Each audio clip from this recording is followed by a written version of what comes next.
Kas man savos 26 gados ir jādara, lai es vecumdienās pensijā saņemtu kādus 3000 eiro, kā to ir saņēmis kāds Latvijas pensionārs Andris.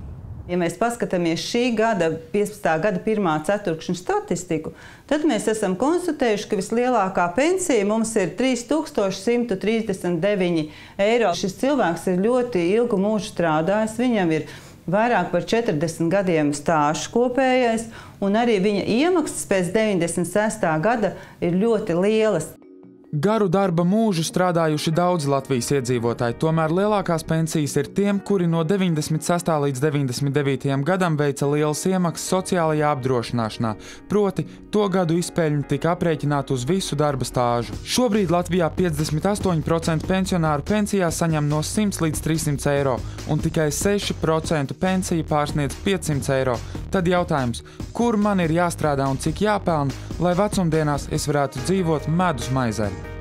Mums nav zināms, mēs nepētam aģentūrā šīs jomas un arī neuzkrājam datus par to, kādās profesijās cilvēki strādā, ja, jo mums būtisks ir tieši šis informācijas uzkrājums par to, cik ir jūsu ienākumi, cik ir jūsu pensijas kapitāls. Tas mums ir noteicošais pie pensijas. Bet kā mēs nodrošināsim sevi vecumdienām?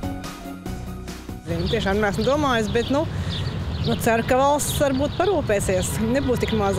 Vajag labu vīru. Labs vīrs nodrošinās? Jā. Veidošs uzkrājums. Es domāju, ka tie ir bērni un tie ir nodokļu maksāšana. Diemžēl šodien maksājot nodokļus un arī valsts sociālās apdrošināšanas iemaksas no ļoti mazām algām, tajā skaitā no minimālās, aprēķini rāda, ka šīs pensijas būs ļoti minimālas.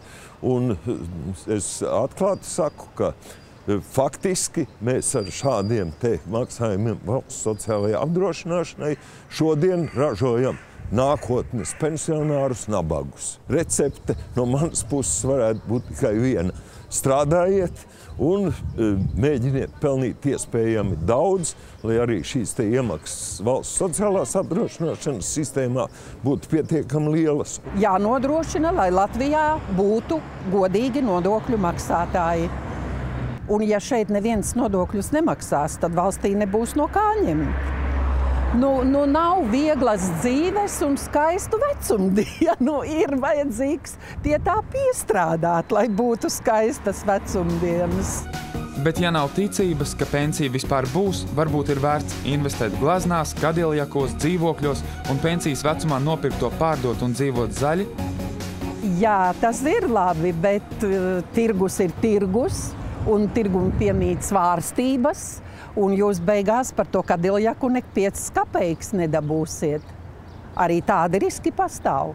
Jūs varat viņus salikt rindā, bet ja nebūs pircēja turīga, ja nebūs šī pienesuma, tad arī nekas. Tā taču ir mūsu ar kredītiem pārbaudītā lieta, ka sapirkām mājas, kuras nespējam realizēt, lai nosektu paņemto kredītu. Man tiešām nav nekādas receptes, ko tagad vajadzētu, vai zelta stieņus pirkt, arī zeltam var nokrist cena.